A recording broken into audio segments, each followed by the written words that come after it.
반갑습니다. 석소장입니다. 오늘은 2020년 고등학교 생활기록부가 어떻게 기재가 변경이 될 건지 하나씩 이제 알아보도록 할 건데, 우선은 첫 번째로 그 수상경력부 알아보도록 할게요. 수상경력 같은 경우는 이제 학교 생활기록부에 있어서 가장 중요한 요소로도 꼽히죠. 왜냐면은 학생부 종합전형 평가를 할 때 이제 이 학생이 어떤 부분에 대해서 재능과 노력을 갖고 있었느냐, 이런 거를 평가할 수 있는 기준이 되기 때문에 굉장히 중요한 요소예요. 그런데 주요 쟁점이 굉장히 변화를 하면서 선생님들도 혼란이고, 그러니까 담임 선생님도 혼란이고, 과목 선생님도 혼란이고, 학교 여러분도 혼란이고, 사정관도 약간 혼란을 겪고 있는 게 지금 사태로 보이는데, 여기에 대해서 이제 입시에 있어서 어떤 영향력을 미칠까를 조금 자세하게 이야기를 해볼까 합니다. 자, 우선 여기서 보면 아시다시피 학년 초 교육계획에 따라 실시한 교내 상만을 기재하며 수상사실은 수상 경력 이외의 어떤 항목에도 입력을 하지 않습니다. 예전 같은 경우는 예를 들어서 이런 느낌이에요. 진로 포트폴리오 대회에서 금상을 타면은 이 진로 포트폴리오 대회에서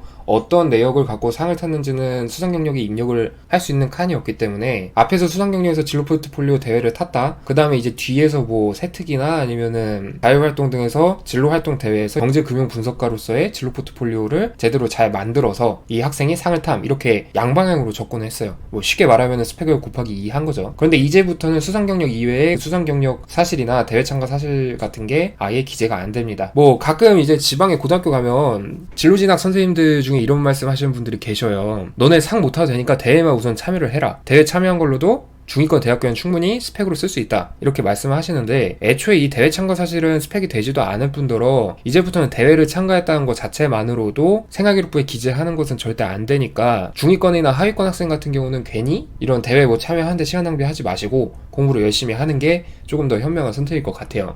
지금부터 자세하게 설명을 드릴게요. 우선은 첫 번째로 전국연합학력평가를 포함한 모의고사 및 야간 자율학습 관련 내용으로 일체 시상 불가능. 가끔 전국연합평가에서 모의고사 1등급 맞았다고 상 주는 학교들이 있어요. 예를 들어 뭐 학업 장려상은 성적이 많이 오른 학생한테, 그리고 학업 우수상은 이 1등급 맞은 학생한테 주는 경우가 되게 많은데, 교과 우수상이랑은 좀 다르게. 근데 이거에 대해서 이제 시상이 아예 불가능해집니다. 우선은 이게 불가능해진 이유가, 전국연합학력평가 같은 경우는 모의고사 성적을 갖고 있음을 수상 실적에 넣는 순간부터 입학사정관이 이 학생이 내신 성적보다 모의고사에 조금 투자를 많이 한 학생이구나라는 인식을 가질 수가 있어요. 물론 이게 평가적으로도 뭐 불공평하거나 이런 건 아닌데, 문제가 되는 게 뭐냐면, 여기 나와있죠. 지원자들이 우수한 모의고사 성적을 갖고 있음을 암묵적으로 알 수 있었고, 이는 면접 질문까지 픽스할 정도로 꽤 유의미하게 활용이 됐다고 하죠. 예를 들면 이런 형식이에요. 내신 등급 경쟁이 치열한 학교, 구 강남 8학군이나 이런 학교에서는 마지막 3학년 1학기 예를 들어 3등급을 받았어요. 근데 이 학생은 모의고사가 1등급이야. 100점으로, 그것도 수학 가형 100점으로 1등급인데, 근데 이 학생한테 그런 학교에서는 보통 이 학생이 내신은 조금 낮지만 학업 역량이 부족한 건 아니다라는 걸 어필해주기 위해서 뭘 하냐면은, 원래 1등급 학생한테 수상 경력을 줬어요. 근데 이제 이런 학교에서는 공부를 잘하니까 1등급 학생도 한 300명 중에 한 50명, 60명 되거든요. 그 5, 60명한테 이 똑같은 상이 다 간 거야. 근데 이제 여기서 끝나는 게 아니라, 면접관 측에서는 이런 거예요. 애초에 질문을 하나 툭 던져주는 거야. 상황이 이렇게 때 3등급 맞은 것에 대해서. 수학 과목의 내신 성적이 유난히 안 좋은데 특별한 이유가 있나요? 라고 운을 떼주면은, 학생 측에서는 내신 등급에서는 실수를 했지만 수학 공부를 게을리하지 않았고 3학년 당시에는 모의고사에서 1등급을 받아 학업 우수상도 수여했다는 식으로 대답을 하는 형식이에요. 보통 내신 경쟁이 치열한 자율형 사립고등학교고 외국어 고등학교에서 이런 수상 카테고리를 자주 활용했는데, 고등학교에 대해서 네임밸류에 대한 선입견을 먼저 갖는 그 기초적인 자료가 되곤 했어요. 왜냐하면 올해부터는 아니지만 원래 작년까지는 3월에서 4월 중에 고등학교 측에서 대학교에 포트폴리오 같은 걸 보내요. 고급 프로필 같은 걸 보내서, 우리는 이런 식으로 계획을 이렇게 갖고 있고 여기에 대해서는 어떤 학생들을 기준으로 수상을 시킬 거다. 그런데 약간 이런 느낌이에요. A상은 전국 모의고사에서 1등급을 받은 학생한테만 주겠다라고 해놓고, 이제 나중에 입시 처리돼서 딱 받아보니까 300명 중에 100명이 전국 모의고사에 1등급을 받았어. 그럼 이 학교는 무조건 공부를 잘하는 학교거든요. 그러니까 이제 입학사정관들이 색안경을 끼고 볼 수도 있으니까 이거를 조금 일체 시상이 불가능하도록 교육부 쪽에서 약간 뭐 공정성이라기보다는 평등성, 이런 느낌으로 금지를 한 거예요. 그 다음에 이제 두 번째로, 학교 교육 내 시상 계획이 있는 대회와 행사 수상 경력 이외의 어떤 항목. 이건 아까 말씀드렸죠. 진로 포트폴리오 대회처럼 하나 갖고도 두 개의 요소로 쓸 수 없기에, 엄밀히 말하면 스펙에 중복되는 걸 조금 피하기 위함이기도 한데, 좋은 의미로 해석을 해보자면 교사들 부담 좀 줄이려고. 자, 이제 고등학교 1, 2학년 학생들 같은 경우 대학 진학 자료 학기별 수상 경력을 한 개씩 활용 가능. 고3은 그냥 다 낼 수 있어요. 생활기록부에 올라간 상장 다 그대로 가는데 1, 2학년 학생들은 대학 진학 자료 할 때 아마 제가 보기에는 올해부터 UA 어플라이나 진학사 어플라이 같이 입시 대행 업체의 하나를 선택을 해서 내는 식으로 될 가능성이 조금 높을 것 같아요. 한 학기에 여러 개 상을 타도 오직 하나의 수상 경력만 대학을 제출할 수 있다고 이렇게 되어 있는데 학부모들이 이거 갖고 되게 난리예요. 강남 쪽에서. 왜냐면 아니 우리 아이가 이렇게 재능이 넘쳐나는데 이거를 다 어필을 못하면 학생부 종합전형을 어떻게 공정하게 평가를 하겠다는 거냐. 왜냐면은 냉정하게 말하면 평가 항목이 하나밖에 안 되니까 수상 경력 하나에만 올인해서 들어가는 놈 하나랑 상 다양하게 탔는데 하나 넣은 놈이랑 똑같이 평가가 들어간단 말이에요. 이게 되게 불공정하게 여겨질 수도 있는데 이걸 또 긍정적으로 해석해보면 학교 측에서는 최대한 많은 학생들한테 다양한 수상 경력을 부여하기 위해서 대회들이 분할되고 참가 기준이 별도로 정해지거나 혹은 수상 경력이 없는 예선전이 치러질 가능성이 있다는 의미예요. 쉽게 말하면은 옛날 같은 경우는 대회에서 상 타는 것마다 다 넣을 수 있기 때문에 학생들이 2대에도 참가하고 2대에도 참가하고 막 이런 활동이 벌어졌어요. 근데 이제는 어차피 상을 많이 타도 하나밖에 못 넣는단 말이야. 그럼 여기서 문제가 되는 게 뭐냐면은 대회를 하나만 열면은 예를 들어서 여기 나와있죠. 원래 수학과 통합탐구대회를 하나 연다고 치고 이 두 과목을 합쳐서 열었을 때 최우수상 1명, 우수상 2명, 장려상 3명까지 총 6명한테 상을 부여할 수 있겠다 치면은 옛날 같은 경우 이런 대회를 막 열어 제끼면은 여기서도 타고 저기서도 타고 해서 중복으로 다 들어갈 수 있었단 말이에요. 근데 이제부터 안 되는 게 뭐냐면 만약에 대회를 하나만 열면 그 학교에서는 수상 경력을 6명만 타는 거예요. 전교생이 100명은 나머지 93명한테 수상 스펙이 안 들어가. 왜냐? 하나밖에 어차피 못 넣기 때문에. 그래서 학교 입장에서 뭘 할 수 있냐면은 이 수학과 각 대회로 우선 두 개로 가르는 거예요. 수학탐구대회, 통합탐구대회 이렇게 두 개씩 생기겠죠. 그리고 각 대회 참가 조건에 기하 벡터 과목 이수자 또는 물리투 과목 이수자로 각각 지정을 해요. 그러면 학생 입장에서야 조금 뭐 대회 가려면 이런 과목을 이수를 해야겠네 이런 게 약간 불리해질 수는 있어도 고등학교 입장에서 보면은 6명이 아니라 12명의 수상자들이 발생을 해요. 그런데 이 기하 벡터나 물리 과목이나 약간 연관성이 있는 과목이잖아요. 기하 벡터에서 상을 탈 게 확실한 애가 물리 과목에 상을 탈까? 아니죠. 어정쩡한 애들은 몰라도 확실하게 탈 수 있는 애들은 둘 중에 하나에만 올인할 가능성이 높아요. 그래서 이게 어떤 현상을 불러일으킬 수 있냐면 학생들 대부분이 각자 자신 있는 과목만 중심적으로 선택할 수 있다. 즉 학교에서 대회가 10개가 열리더라도 원래는 50명에서 이 10개를 다 서로 중복해서 휩쓸어 담았다면은 이제부터는 대회 1에 5명, 대회 2에 5명 이런 식으로 들어갈 수가 있다는 거죠. 긍정적으로 해석하자면 결국 수상 경력을 하나씩 제출하게 함으로써 더 많은 학생들이 역량을 발전시킬 수 있는 대회 운영 방식이 가능해졌다고 볼 수가 있겠죠. 물론 고3은 올해 고3은 상관없이 그냥 다 제출합니다. 자, 이제부터는 뭐 기재요령에 대한 건데 수상명, 계획의 수상명과 일치하게 이게 시상계획의 수상명이랑 연간계획의 수상명이랑 좀 다르게 입력한 학교들이 있었는데 이거는 뭐 교사의 약간 실수, 학교 측의 실수이기 때문에 크게 의미는 없어요. 두 번째로 공동실적으로 이제 2인 이상 수상 경우에도 동일한 상장 번호로 발급한다. 원래는 팀으로 수상했어도 학교에 따라서 뭐 가 105, 가 101호, 가 102호 이렇게 상장 번호가 다 달랐는데 이거를 대학교에 지원했을 때 입학처 측에서 해당 대회 이름과 기준을 다 대조를 해야 됐어요. 골아픈 거죠. 그래서 이제는 그냥 동일하게 발급을 해버리는 거예요.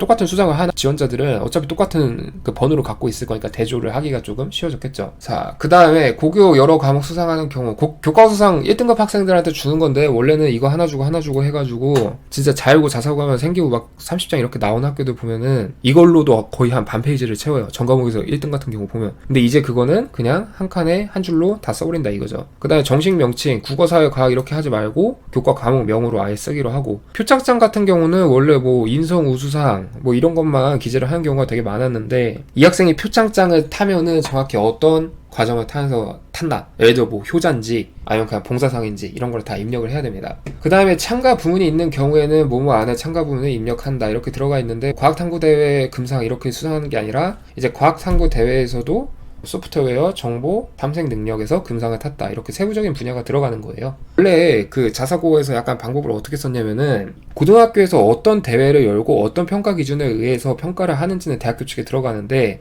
학생들이 주로 어떤 실적을 제출했는지는 대학교에 들어가지가 않아요. 원래 같은 경우는 진로 포트폴리오 대회에서 금상을 탔다고 하면은 나는 A 직업에 대한 진로로 상을 탔다고 나중에 그 뭐 창체나 이런 데 들어가니까 자기소개서에는 나는 A 주제를 통해서 이 대회 수상을 했다라고 적을 수밖에 없었는데 올해부터는 이 뒤에 A 주제에 대해서 상을 탔다라는 게 못 들어가잖아요. 그러니까 여기서 의미를 하는 게 뭐냐면은 이 대회에서 상을 탔다고 해도 무슨 주제로 상을 탔는지를 모르니까 여기에 대해서 참가 부분을 확실히 입력을 해서 자기소개서랑 생활기록부랑 좀 따로 놓지 않도록 하는 걸로 입력이 됐다고 보시면 돼요. 그 다음에 요 뭐 등급이나 등위 이런 거는 그냥 읽어보시면 알 거예요. 크게 달라진 건 없을 것 같고, 뭐 등급이 없는 경우에는 등급을 입력하지 않아도 괜찮다고 나와 있는데, 최우수상 이런 게 아니라 1등, 2등, 3등 이런 게 등이고, 최우수상, 우수상, 금상 이런 게 등급이고, 학교별로 최우수상이 1등인 학교도 있고 금상이 1등인 학교도 있어요. 그래서 옛날 같은 경우는 등위를 입력을 하지 않으면은 금상을 입력했으면 이 학교 프로필에 다 대조를 했었어야 돼요. 이 학교는 금상이 1등인 학교인데 왜 우리가 2등처럼 평가를 해놨지? 이런 일이 생기지 않도록. 그런데 이제부터는 등위가 들어가니까 수상 등급보다는 등위가 굉장히 중요하게 평가받을 가능성이 높아요. 자, 그 다음에 동해 대회에서 학년별로 시상하는 경우 참가 대상 각 학년으로 한다. 옛날 같은 경우는 1, 3학년 전교생에 집계해서 순위를 부여하기도 했는데,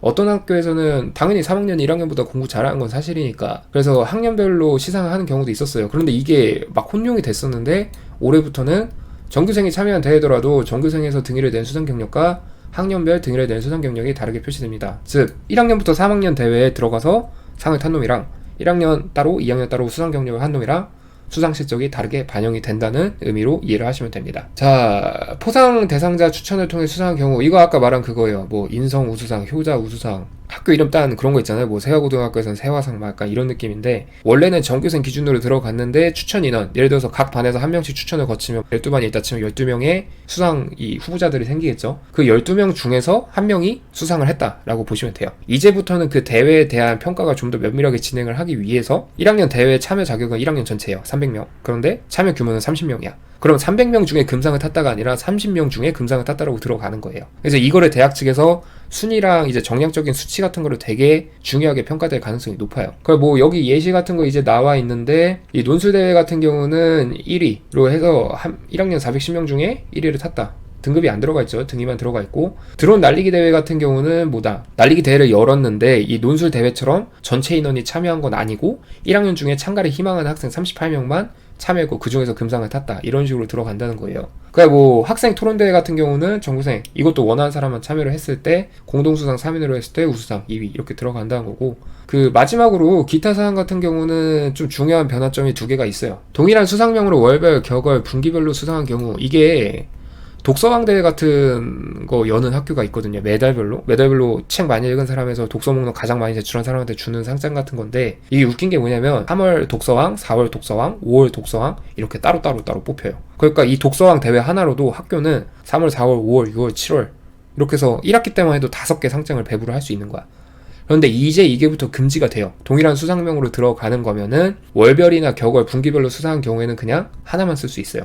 그러니까 이게 어떻게 보면 학생들 간에 좀 의미 없는 다툼을 없앨 수 있다는 거죠. 어차피 3월에 상 타면 4월, 5월에 독서활동 아무리 제출해봤자 상을 못하니까 수상 경력이 기재하지 못하는 대회들에 대해서 쓸데없이 힘이나 시간을 낭비하지 않아야 됩니다.